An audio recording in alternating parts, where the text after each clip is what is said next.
కడప జిల్లాలో అకాల వర్షాలు రైతుల పాలిట శాపంగా మారాయి. జిల్లా వ్యాప్తంగా అన్ని నియోజకవర్గాల్లో పంటలు చేతికొచ్చే సమయంలో రైతులు తీవ్ర ఇబ్బందులకు గురయ్యారు. ఆరుగాలం శ్రమించి పంట పండించిన రైతన్నల కంట కన్నీరు మిగిలింది. ఉద్యాన పంట రైతులు ఎక్కువగా నష్టపోయారు. మామిడి, అరటి రైతన్నలు అకాల వర్షాలు, ఈదురుగాలుల వల్ల ఎక్కువ శాతం నష్టపోయారు. దిగుమతులు వచ్చే సమయానికి పంట నేలమట్టమైందని రైతులు వాపోతున్నారు. లింగాల మండలంలో దాదాపు 1000 ఎకరాల్లో పంట నష్టం జరిగిందని ఉద్యాన శాఖ అధికారి తెలిపారు. దాదాపు కోట్ల మేర నష్టం వాటిల్లినట్లు అంచనా వేశామన్నారు. నష్ట నివేదికను ప్రభుత్వానికి పంపిస్తామని తెలిపారు.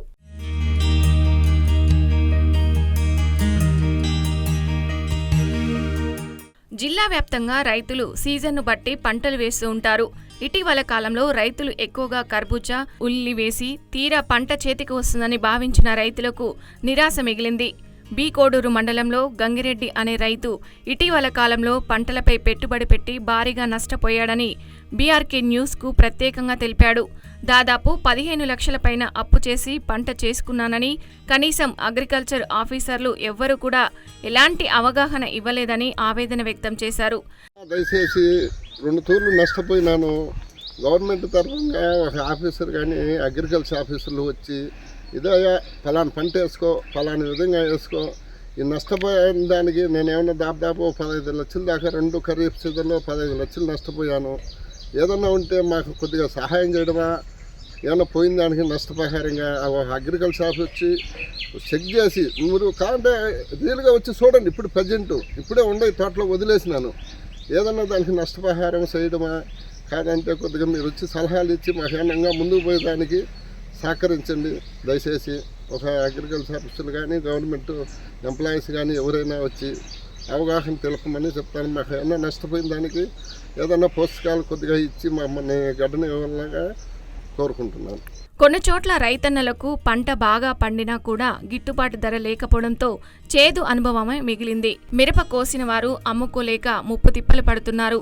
జిల్లాలోని వేంపల్లె, పెండ్లమర్రి, లింగాల, పులివెందుల, వేముల, వీరప్ప నాయనుపల్లి, మైదకూరు, కాజీపేట, చింతకొమ్మెదిన్నె మండలాల్లోని రైతులు బోర్ల కింద 3000 ఎకరాల్లో పచ్చిమిరప సాగు చేశారు.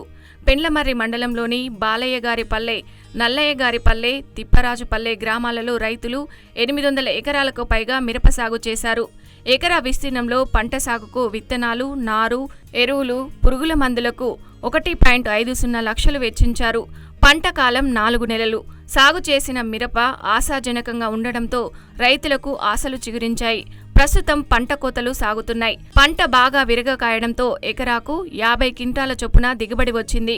ఈ మేరకు దిగుబడులు రైతుల లారీలలో విజయవాడ, గుంటూరులకు తరలిస్తున్నారు. విత్తనాలు, ఎరువులు క్రమం తప్పకుండా తోటలకు కొట్టాల్సిన పురుగు మందులకు ఇలా రైతులకు లక్షల్లో నష్టం వస్తుంది. కనీసం రైతు కొంతమేరైనా గిట్టుబాటు ధర లభించాలని కిలో 20 నుంచి 30 రూపాయల ధర పలికితేనే ప్రయోజనం ఉంటుంది. జిల్లాలో గతంలో ఎన్నడూ లేని విధంగా రైతులు పెద్ద ఎత్తున మిరప సాగు చేయడం, గోవా, ఇతర ప్రాంతాలకు ఎగుమతి లేకపోవడంతో మిరప ధరలు ఇలా పాతాళానికి పడిపోవడానికి కారణంగా చెప్తున్నారు. గత 20 ఏళ్లలో మిరప సాగుకు ఇంతటి అధ్వాన ధరలు ఎప్పుడూ ఉండేవి కాదని వాపోతున్నారు. కొందరు రైతులు మధ్యలోనే దున్నేయాలని నిర్ణయించుకున్నారు. కాయలు కోసుకునే సందర్భంలో ఈ అకాల వర్షాలు, భారీ వర్షాలతో రైతులు అతలాకుతమైనటువంటి పరిస్థితి. కడప జిల్లాలో ఈ భారీ వర్షాలతో రైతులు తీవ్రంగా నిండా మునిగిపోయినటువంటి పరిస్థితి మనం చూసాం. ఇప్పటికైనా వ్యవసాయ శాఖ అధికారులు క్షేత్రస్థాయిలో ఎవరైతే రైతులు నష్టపోయినారో వాళ్ళకందరికీ నష్టపరిహారం ఇవ్వాలని చెప్పి మేము కోరుతా ఉన్నాం. అట్లాగే ఇవాళ రైతులకు కష్టపడి పంటలు పండించే సమయంలో నష్టపోయినట్టు వాళ్ళందరికీ కూడా రైతులు పెట్టిన పెట్టుబడులు కూడా రానటువంటి పరిస్థితి. ఇప్పటికైనా రైతాంగానికి అన్నదాత సుఖీభావ లాంటి పథకాలు కూడా ఇవాళ ఇంకా కాలయాపన చేస్తూ ఉన్నారు. ఇప్పటికైనా అధికారంలోకి వచ్చినటువంటి కూటమి ప్రభుత్వం ఇవాళ రైతుల శ్రేయస్సు కోసం ఎవరైతే భారీ వర్షాలు, తుఫాన్లతో నష్టపోయినటువంటి రైతులకందరికీ చీని, అరటి, మామిడి, నిమ్మ లాంటి పంటలు నష్టపోయినారో వాళ్ళకందరికీ క్షేత్రస్థాయిలో పర్యటించి రైతులకు నష్టపరిహారం ఇవ్వాలని చెప్పి మేము కోరుతా ఉన్నాం. జిల్లా వ్యాప్తంగా నష్టపోయిన పంటలను నివేదిక ద్వారా ప్రభుత్వానికి పంపి ఆదుకోవాలని రైతన్నలు కోరుతున్నారు. కడప జిల్లాలో ఇటీవల కాలంలో పంట నష్టం ఎక్కువగా ఉంది. ప్రధానంగా అకాల వర్షాలు, పెనుగాలులు మరియు తెగుళ్లు పంటలకు నష్టం కలిగిస్తున్నాయి. అరటి, బొప్పాయి మరియు మామిడి వంటి పంటలు తీవ్రంగా నష్టపోయాయి. పంట నష్టపోయిన రైతులు ప్రభుత్వం ఆదుకుంటుందని ఎదురుచూస్తున్నారు.